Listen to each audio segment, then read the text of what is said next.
Sir ఈ సరౌండింగ్లో ఉన్న అన్ని సిగ్నల్స్లో ఆ బండిని ట్రేస్ చేయమని చెప్పాను సార్. చుట్టూ ఉన్న అన్ని స్ట్రీట్స్ని త్వరగా చెక్ చేయండి. Okay sir. అలాగే సార్.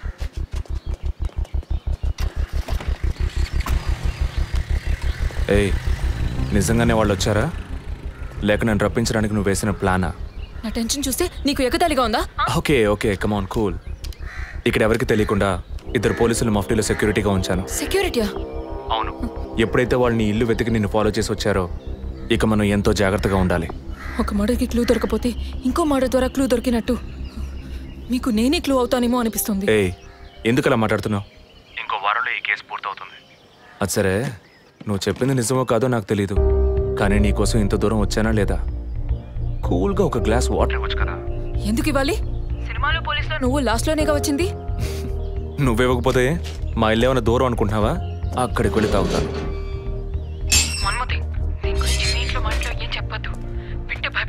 హే, ముఖ్యంగా ఇది నాకు అఫీషియల్.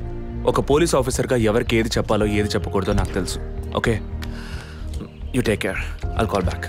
Okay, bye.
అయ్యయ్యో అభి, నా బిడ్డ సుఖపడుతుందని మీ ఇంటి కోడలు చేసాం, ఇలా అర్థాంతరంగా వెళ్ళిపోయింది.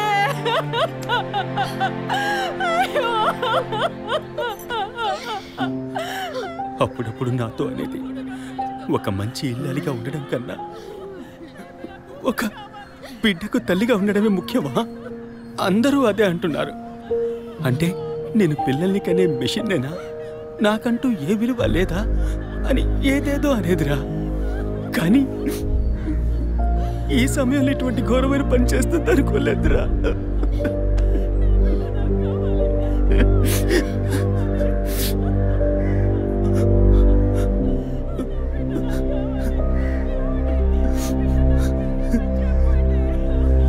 పిఎం రిపోర్ట్ ప్రకారం ఉరేసుకున్నందువల్ల గొంతు భాగంలో తాడు బిగుసుకుపోయి గాయమైంది సార్. ఇంటర్నల్గా శ్వాసనాళాలు బిగుసుకుపోయి ఊపిరాడుండదు సార్. మీరు సందేహపడినట్టు ఎవరు వచ్చిపోయిన ఆనవాళ్ళు ఏవీ లేవు సార్. అమ్మ అన్నగారుల స్టేట్మెంట్ ప్రకారం డబ్బు కానీ నగలు కానీ ఏవి పోలేదు సార్. ప్రస్తుతానికి ది మోడ్ ఆఫ్ డెత్ సూసైడే సార్. బట్ కారణం ఏమిటి అన్నది మాత్రం మీ అన్నయ్య గారిని ఎంక్వైరీ చేయాలి సార్.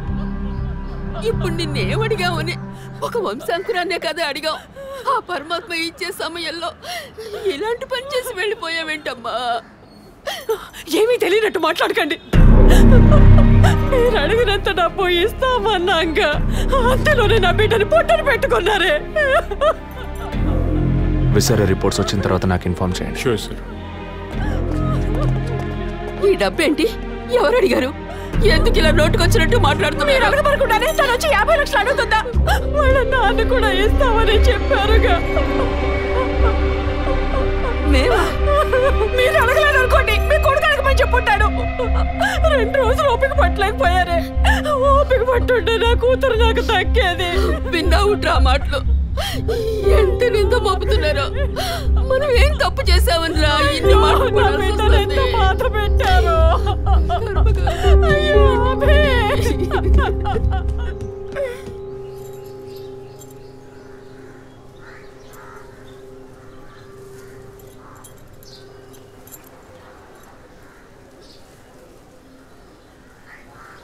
విజయ్, నీ దృష్టిలో మీ అన్న వదిన గొప్ప అయితే కావచ్చు, కానీ నాకలా అనిపించలేదు. ఏమనుకుంటున్నావో క్లియర్గా చెప్పు. మీ ఇంట్లో తీసిన ఫ్యామిలీ గ్రూప్ సెల్ఫీని ఫేస్బుక్లో పెట్టానన్నాను కదా, అది చూసి నా ఫ్రెండ్ రేఖ ఎప్పట్లా నాకు ఫోన్ చేసింది. మీ వదిన ప్రెగ్నెంట్గా ఉందని చెప్పినప్పుడు తను మీ అన్నయ్య గురించి నాతో ఓ మాట అంది. ఏమంది? తను ఒక డాక్టర్. ఓ 6 monthsకి ముందు తను వర్క్ చేసే ఫర్టిలిటీ హాస్పిటల్కి మీ అన్నయ్య మాత్రం ఒంటరిగా వచ్చారట. పరీక్ష చేశాక పిల్లలు పుట్టే అవకాశం మాత్రం 10% కూడా లేదని చెప్పింది. ఏ ట్రీట్మెంట్ వల్ల ప్రయోజనం ఉండదండి. ఈ పరిస్థితిలో మీ వదిన ప్రెగ్నెంట్ ఎలా అయిందని నన్ను అడిగింది. తనన్నది అలా ఉంచు. నువ్వేమనుకుంటున్నావు? ఇందులో అనుకునేది ఏముంది విజయ్? మీ వదిన ఇంతకుముందు తను పనిచేసిన కంపెనీలో పాత కాంటాక్ట్స్ ఏమైనా అదే ఎక్స్ట్రా అఫైర్ ఎవరితైనా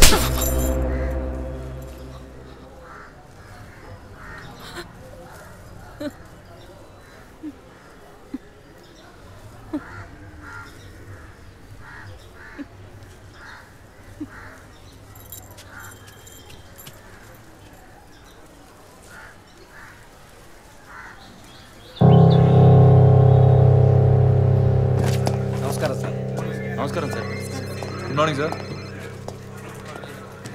సార్ అడిగిన ఫైల్స్ అన్ని రెడీగా ఉన్నాయా?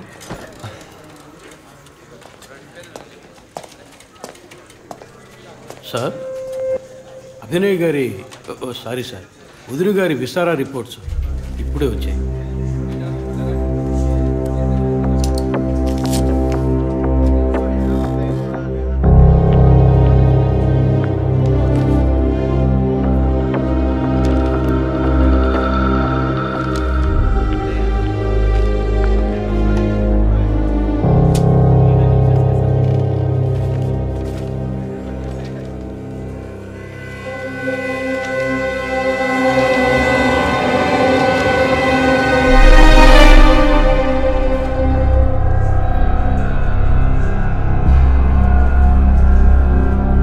తిరుపతి సార్, జెసికా ఆటాప్సీ రిపోర్ట్స్ తీసుకురండి.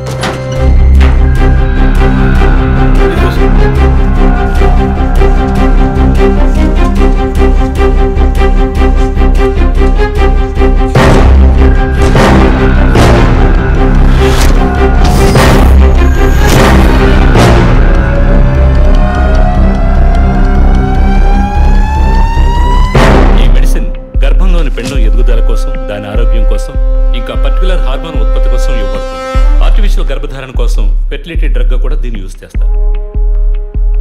ఆర్టిఫిషియల్ గర్భధారణ అంటే ఈ టెస్ట్ ట్యూబ్ బేబీ వంటిదా? నో, ఖచ్చితంగా అదే అయి ఉంటుందని చెప్పలేము. లైక్ ఐవీఎఫ్, ఐసీఐ అని ఎన్నో ఫ్రోజన్ మెథడ్స్ ఉన్నాయి. ఈ 2 కేసులు ఊహించిన డెత్ అవ్వడం వల్ల ఇక్కడ ఇంకో విషయం కూడా చెప్పాలి. ఏంటి డాక్టర్? మన మంత్రి విద్యాధరరావు గారి కోడలు పద్మావతి సూసైడ్ చేసుకున్న కేసు మీకు గుర్తుంది కదా? అన్నానగర్ వెస్ట్. ఎగ్జాక్ట్లీ. ఆ అమ్మాయి ఒంట్లో కూడా ఇదే మెడిసిన్ ఉన్నట్టు కనుక్కోవడం జరిగింది. పొలిటికల్ స్టేటస్ వల్ల పేపర్లో కూడా పెద్దగా రాలేదు. You would have notice. Yes doctor, but ముగ్గురు చనిపోయారు. దీనిలో ఎక్కడ ప్రాబ్లం ఉందనుకుంటున్నారు? ఎక్కడో తప్పు జరిగింది అనేది కన్ఫర్మ్ అయింది. ఆ మరణించిన వాళ్ళ భర్తలను గనక అడిగితే ఏదైనా క్లూ దొరకచ్చు.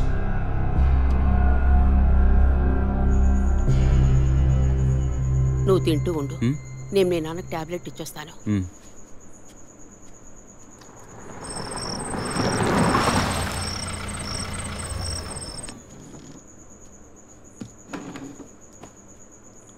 రారా, నువ్వు లేటా? వదిన కేసు విషయం మాట్లాడరావడం వల్ల కొంచెం లేట్ అయింది.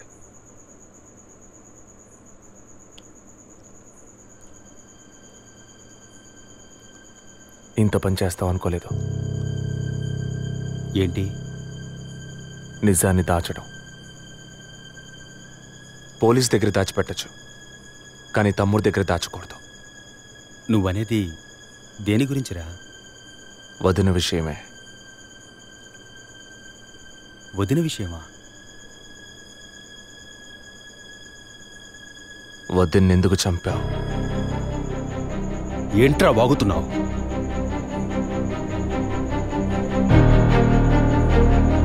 నిజంగా వదిన కడుపులో ఉన్నది నీ బిడ్డేనా? ఏం కూర్చావరా? మీ వదిన గురించి ఎంత మాట అన్నావురా? చేతిరా, నిజం చెప్పరా. పోలీసు అని ఏమైనా మాట్లాడతావా? నిజాన్ని నువ్వెందుకు దాచావు? దాచడం తప్పని నీకు తెలీదా? నేనేం దాచాను రా? చెప్పరా, నేనేం దాచాను? నువ్వేదో దాచిపెట్టావు, చెప్పరా. రేయ్, విజయ్, విజయ్, వదలరా, రేయ్, వదలు. అయ్యో, రేయ్, వదలరా.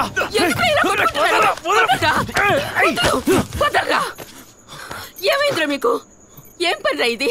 అమ్మా, వదిన విషయంలో వీడేదో దాస్తున్నాడు, చెప్పమను. రేయ్, పిచ్చి పట్టిందా నీకు? నేనేం దాచిపెట్టలేదురా. రేయ్, తను చనిపోయిందని బాధపడాల్సింది పోయి మీరు లేదు, కొట్టుకుంటారేంట్రా? వదిన తనంతా తను చావలేదు, మీరందరూ కలిసే తను చంపారు. ఏమిట్రా నువ్వు అనేది? అవును, మరి నువ్వు వీడికి పెళ్ళైన రోజు నుంచి ఎన్నిసార్లు పిల్లలని వదిన మనసుని బాధ పెట్టావు? ఎన్నిసార్లు నా ఎదురే వదిని గుచ్చి అడిగావు? ఎవరింటికి వచ్చినా వాళ్ళ ముందే ఏదైనా విశేషమా అని అడగడం. ఎవరింటికైనా పోతే ఏం విశేషం లేదు అంటాం. ఎవరో ఒక డాక్టర్, ఏదో ఒక హాస్పిటల్, నీకు కావాల్సిందల్లా ఎలాగైనా వదినకు ఒక బిడ్డ పుట్టాలి, అంతేగా? అదేగా నీకు కావాల్సిందే. ఎన్నిసార్లు వదిన అడుగుంటావు? ఒక్కసారైనా నీ కొడుకుని అడిగావా?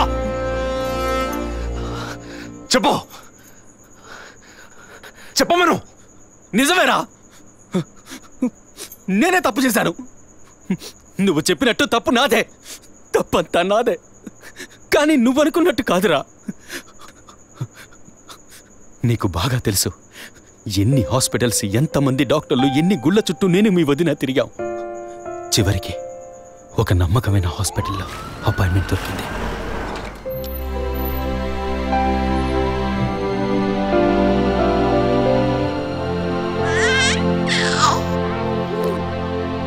నమస్కారం.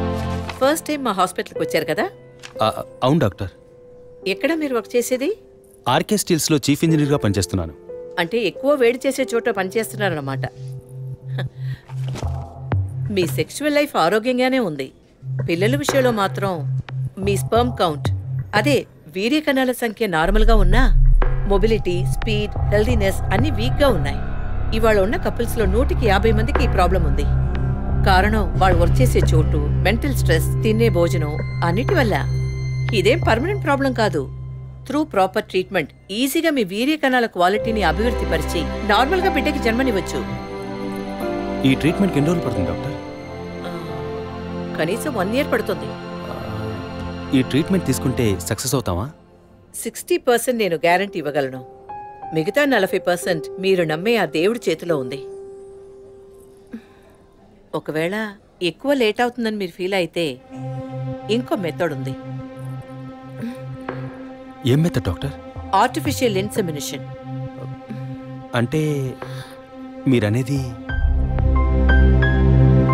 దట్ మీన్స్ సెక్షువల్ లైఫ్ ద్వారా సాధ్యంగాని విషయాన్ని కృత్రిమ విధానంలో ఇంజెక్షన్ ద్వారా మీ వీర్య కణాలను మీ వైఫ్ అండంలోకి పంపిస్తే చాలు 100% గర్భవతి అయ్యే అవకాశం ఉంది.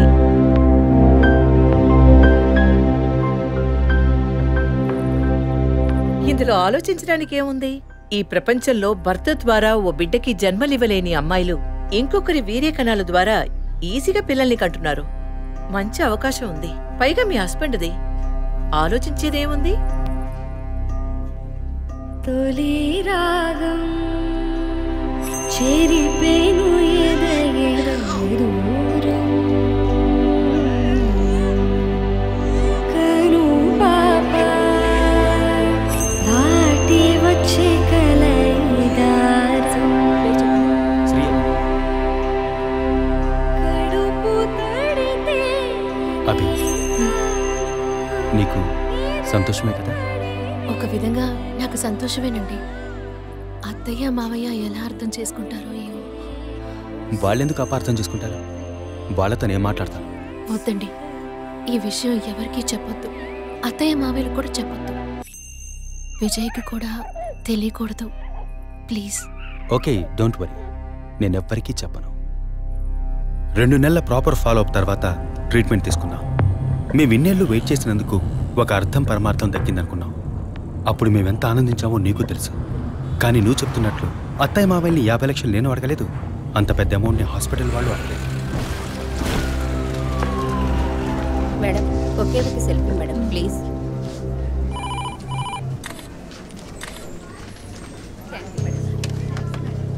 సార్, మీరు లోపలికి వెళ్ళొచ్చు. Thank you. Please be seated.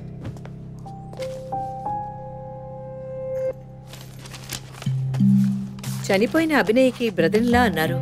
Really it's pity about that girl. Suicide చేసుకోవాల్సిన అవసరం ఏమొచ్చింది తనకి? ఇంకో 5 months లో పండంటి బిడ్డ చేతిలో ఉండేది. ఆర్టిఫిషియల్ ఇన్సెమినేషన్ మూలంగా పిల్లల్ని కనడం నిజంగా సేఫ్ అంటారా డాక్టర్? అంత మాట అన్నారేంటి? ఇక్కడ రిస్క్ అనే మాటకి చోట్లేదు. మీ వదిన చనిపోయిందని మీరు ఇలా మాట్లాడడం చైల్డిష్ గా ఉంది. మా వదిన మాత్రమే కాదు, ఆర్టిఫిషియల్ ఇన్సెమినేషన్ చేసుకున్న ఇంకో 3 చనిపోయారు. ఇది చైల్డిష్ గా ఉంది కదా? ఎక్స్క్యూజ్ మీ, మీ వదిన గురించి అడిగారు, చెప్పాను. ఎందుకు అనవసరంగా వేరే వాళ్ళ గురించి అడుగుతారు? పోలీస్ అంటే అడిగి తీరాలి.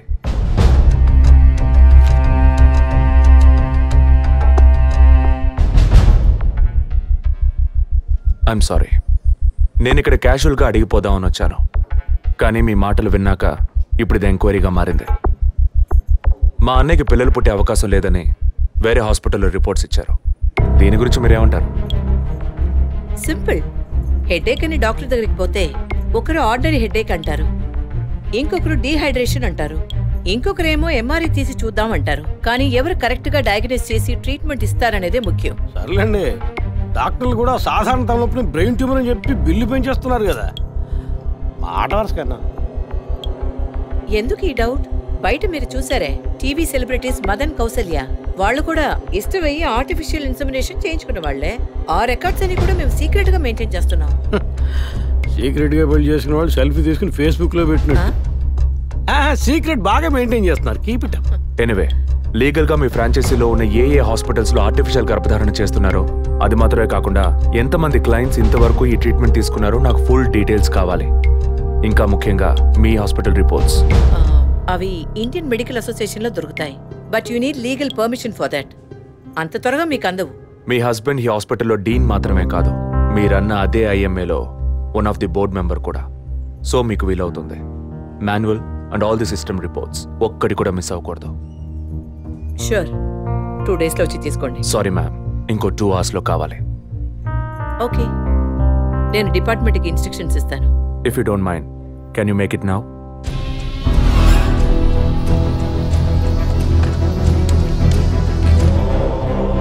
మన హాస్పిటల్లో ఏ ట్రీట్మెంట్ చేయించుకున్నా all patients full details send me immediately. Thank you doctor. ఫర్దర్గా ఎప్పుడు ఏ డీటెయిల్స్ కావాల్సి వచ్చినా మిమ్మల్ని కాంటాక్ట్ చేస్తాను. షూర్.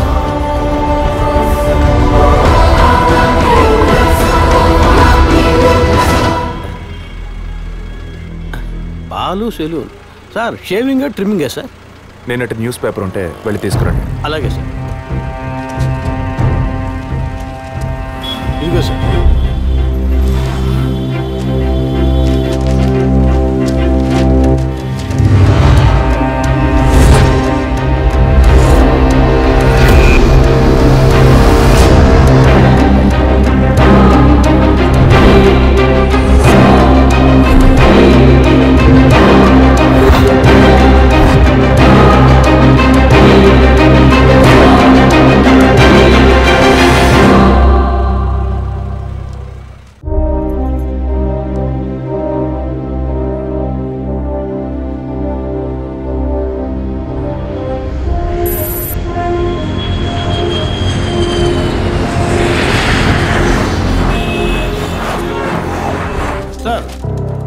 హాస్పిటల్లో ఆర్టిఫిషియల్ ఇన్సెమినేషన్ ద్వారా గర్భవతులైన అందరినీ విచారించాం సార్. అందులో జెసికా, మీ వదిన అభినయ, పద్మ ఇలాంటి 6 మాత్రం గర్భవతులయ్యాక ప్రాణంతో లేరు సార్. ఈ 6 నేచురల్ డెత్ కాదు సార్. ఏ కారణం వల్ల చనిపోయారో వాళ్ళ ఫ్యామిలీస్ కూడా తెలియదు సార్. తప్పు ఎక్కడుందో ఎలా జరిగిందో కనుక్కోలేకపోతున్నాం సార్. హాస్పిటల్లోనా లేక కోఇన్సిడెన్సా? ఒకవేళ